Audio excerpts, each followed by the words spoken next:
Hello everyone, welcome back to one more video. हम जो ये सीरीज स्टडी कर रहे हैं वो है ऑर्गेनिक केमिस्ट्री के बेसिक कॉन्सेप्ट्स की सीरीज, जिसमें से हमने कुछ टॉपिक्स जो है कवर कर लिए हैं। आई होप आप सभी ने वो सब वीडियोस देखे हैं और उनको अच्छे से समझा भी है। अब हम स्टार्ट करने वाले हैं ऑर्गेनिक केमिस्ट्री का एक और भी इम्पॉर्टेंट टॉपिक जो हम क्लास 12th में बहुत सारी जगह पे यूज करने वाले हैं। सो देखो ये टॉपिक क्या है, ये है nature of covalent bond fission. Fission it means breaking, या फिर हम इसी को क्या कह सकते हैं, क्लीवेज भी कह सकते हैं कि कोवैलेंट बॉन्ड जो है वो किस तरीके से क्लीव होता है, किस तरीके से ब्रेक डाउन होता है कोवैलेंट बॉन्ड का, वो अभी हम देखते हैं। तो देखो किस तरीके से ब्रेक डाउन होता है कोवैलेंट बॉन्ड। जब ब्रेक डाउन होता है तो ये टू टाइप्स से ब्रेक डाउन होता है। जो फर्स्ट टाइप रहता है उसे कहा जाता है होमोलेटिक क्लीवेज, होमोलेटिक क्लीवेज और होमोलेटिक फिशन। अब देखो समझो जरा इसको कि होमोलेटिक क्लीवेज या फिर होमोलेटिक फिशन जो होता है वो क्या होता है। अब देखो होमोलेटिक फिशन या फिर होमोलेटिक क्लीवेज की जब हम बात करते हैं तो हम ये देख सकते हैं कि इसमें क्या होता है कि होमोलेटिक कंसिडर करो दो एटम्स है, जैसे अगर ये ए और बी, इनके बीच में ये इलेक्ट्रॉन पेयर है। अब ये क्या है, इनके बीच में ये इलेक्ट्रॉन पेयर है। अब जब ये इलेक्ट्रॉन पेयर जब ब्रेक डाउन होगी, इलेक्ट्रॉन पेयर जब ब्रेक डाउन होगी, इट मीन्स भाई दो इलेक्ट्रॉन है। अब ये दोनों सोच रहे हैं कि अपन इसको तोड़ देते हैं। तो तोड़ते समय क्या कंडीशन हो सकती है, देखो यहां पर पहले समझो। जैसे कि यहाँ पर देखो हमारे पास में दो एटम्स है जो एक दूसरे के साथ में जॉइंट है, एक दूसरे के साथ में जॉइंट है वो दोनों एटम्स, और किससे, कोवैलेंट बॉन्ड से। अब दोनों की अच्छी फ्रेंडशिप थी, दोनों ने शेयरिंग कर ली, अच्छे से बॉन्ड बना लिया, सब हो गया। अब उनकी फ्रेंडशिप टूट गई। अब फ्रेंडशिप टूट गई है तो उन्होंने सोचा कि ये इलेक्ट्रॉन पेयर क्या रहे। अब देखो वहां पर दो सिचुएशन हो सकती, कैसे सिचुएशन हो सकती है भाई, या तो ये बोलेंगे कि भाई तुमने जैसे दिया था एक तुम रख लो, एक मैं रख लेता हूं, खत्म बात, मैंने जितना दिया था उतना मैं ले रहा हूं, तुमने जितना दिया था तुम ले लो और यहाँ से भाग जाओ, ठीक है। अब ये कंडीशन हो सकती है, या फिर ये भी कंडीशन हो सकती है कि इनमें से बेचारा ए इतना अच्छा है कि उसने बोला कि ले भाई तू ही रख ले, ये है ना, जो इलेक्ट्रॉन पेयर जो है वो तू ही रख ले। तो जब ये अगर ए किसी को इलेक्ट्रॉन पेयर दे देगा, कंप्लीट इलेक्ट्रॉन पेयर अगर उसने इसको दे दी, तो इसके ऊपर चार्ज कौन सा आ जाएगा, इसके ऊपर, ये तो हट गया यहां से और इसने इलेक्ट्रॉन पेयर ले ली, इसीलिए बी निगेटिव आ सकता है चार्ज। अब देखो, अब इस सिचुएशन में आप मान के चलो कि बी भी बहुत अच्छा निकला, उसने कहा कि नहीं नहीं भाई मुझे नहीं चाहिए, एक काम करो ये इलेक्ट्रॉन पेयर तुम ही रख लो। और जब इसने इसको कहा कि तुम ही रख लो, तो उस वक्त पे इसके ऊपर चार्ज कौन सा आ गया, इसके ऊपर इस कंडीशन पे निगेटिव आया। फर्स्ट कंडीशन में इसके ऊपर नेगेटिव आया था, इसके ऊपर पॉजिटिव आया था।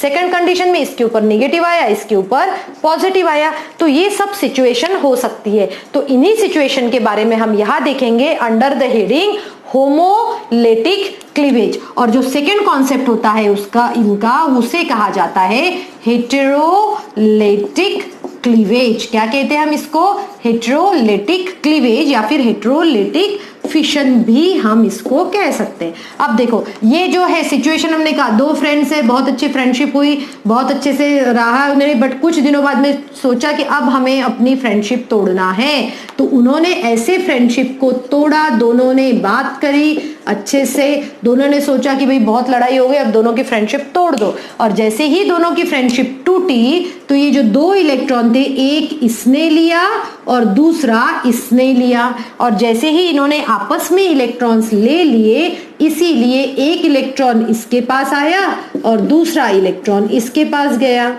ठीक है, एक एक इलेक्ट्रॉन उन्होंने ले लिया। तो जब भी होमोलिसिस होता है या फिर होमोलेटिक क्लीवेज को ही हम होमोलिसिस कहते हैं, तब यहां पर क्या बनते हैं, यहां पर बनते हैं फ्री रेडिकल्स, जिनके बारे में हम स्टडी करने वाले हैं हमारे नेक्स्ट वीडियो में। सो यहां पर हमने देखा कि ये फ्री रेडिकल्स बनते हैं, ए और बी के पास एक एक आ जाती है, और फ्री रेडिकल्स क्या होते हैं, कैसे वर्क करते हैं, ये हम डिटेल में स्टडी करेंगे। और आपको ध्यान देना है कि यहाँ पर मैंने क्या किया है, ये एरो देखो हाफ हेडेड एरो यूज किया है।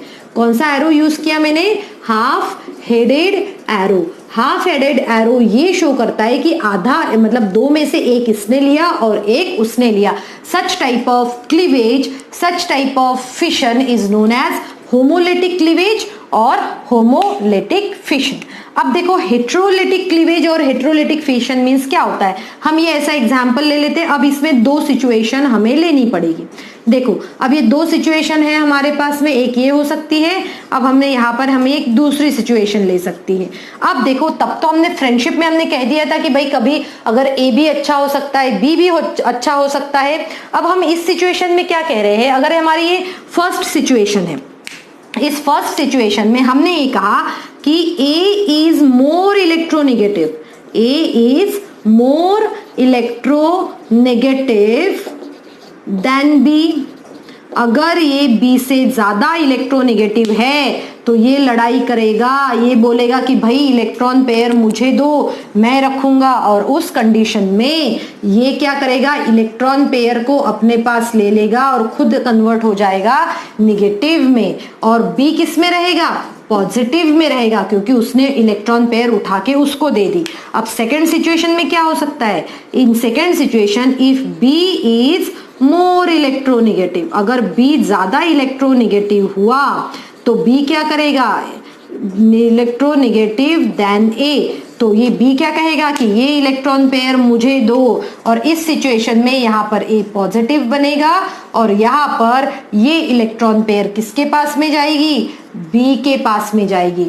सो वहां पर जब हेट्रोलिटिक, इसे क्या कहा जाता है, हेट्रोलिटिक क्लीवेज कहा जाता है। ठीक है, सो इसको क्या कहा है, हेट्रोलिटिक क्लीवेज, और हेट्रोलिसिस भी हम कह सकते हैं, हेट्रोलिसिस या हेट्रोलिटिक क्लीवेज।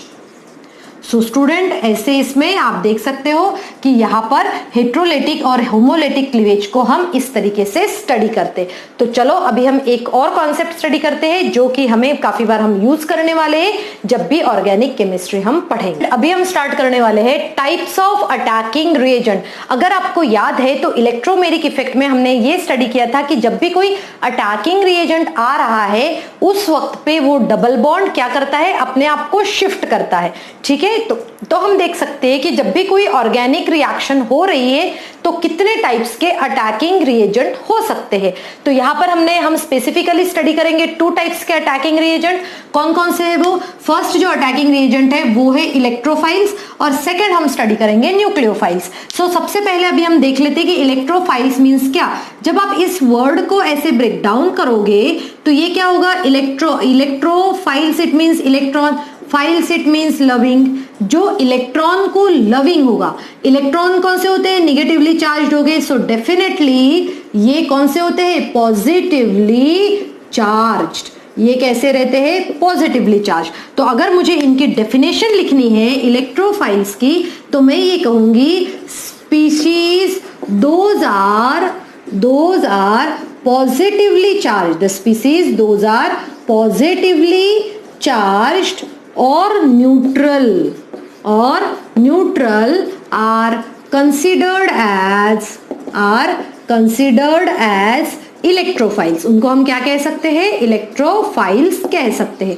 जैसे फॉर एग्जाम्पल देखो, फॉर एग्जाम्पल अगर मैंने यहाँ पर लिखा है NO2 positive, Br positive, Cl positive. देखो स्टूडेंट ये हम स्टडी करने वाले, इसीलिए कोई भी कंफ्यूजन नहीं रखना कि Br पॉजिटिव कैसे हो सकता है, Cl पॉजिटिव कैसे हो सकता है, ये कैसे होता है, इसके ऊपर कोई कंफ्यूजन नहीं रखना है। वो जैसे जैसे हम ऑर्गेनिक केमिस्ट्री पढ़ेंगे ये कॉन्सेप्ट्स और भी क्लियर होते जाएंगे।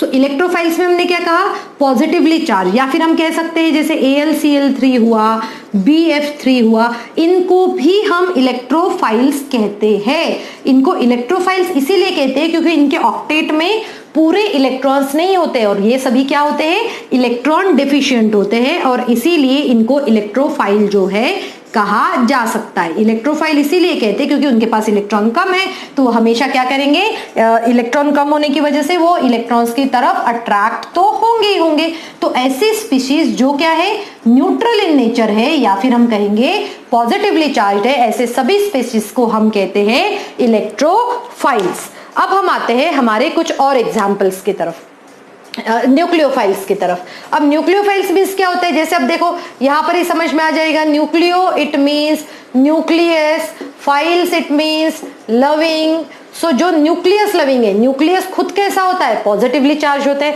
तो उसको लव करने वाले कैसे होंगे, सभी नेगेटिवली चार्ज होंगे।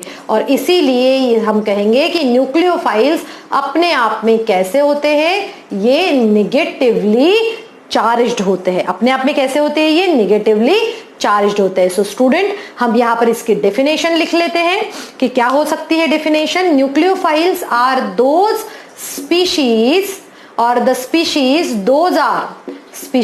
Those are negatively charged. कैसे होती है ये, नेगेटिवली चार्ज हो जाती है, और कंटेनिंग लोन पेयर्स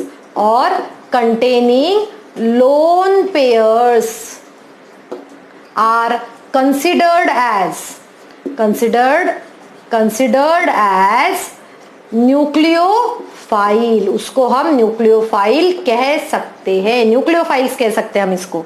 अब देखो, हमने क्या कहा कि भाई ऐसे स्पीशीज जो निगेटिवली चार्ज होते हैं, तो हम ले सकते हैं Cl निगेटिव, Br निगेटिव, उसके बाद में I निगेटिव, NO2 नेगेटिव। देखो आप देख सकते हो डिफरेंस दिख रहा है हमें प्रॉपरली। या फिर हम ले सकते हैं H2O में ये क्या है, H2O में ये देखो लोन पेयर है, तो इसको भी हम क्या कह सकते हैं, न्यूक्लियोफाइल्स कह सकते हैं। अभी हम ऑर्गेनिक केमिस्ट्री के और भी ज्यादा कॉन्सेप्ट्स जब पढ़ेंगे, ऑर्गेनिक केमिस्ट्री के कुछ और चैप्टर्स पढ़ेंगे, उन चैप्टर्स में हम ये वर्ड्स यूटिलाइज करने वाले, इलेक्ट्रोफाइल्स, न्यूक्लियोफाइल्स। तो हमें ये कॉन्सेप्ट्स बहुत ही क्लियर होना चाहिए कि इलेक्ट्रोफाइल्स क्या होते हैं और न्यूक्लियोफाइल्स क्या होते हैं। सो स्टूडेंट, आई होप आपको ये भी वीडियो अच्छे से समझ में आ गया है और आप सभी जो है मेरे चैनल को प्रॉपरली फॉलो करते हैं और साथ में ही अपने फ्रेंड्स में शेयर भी करते हैं, क्योंकि अब हमें केमिस्ट्री को ज्यादा डिफिकल्ट नहीं रखना है। अगर आप मेरे चैनल पे स्टडी करेंगे तो आपको केमिस्ट्री बहुत ही ज्यादा इजी लगेगी। Thank you students and have a good day ahead.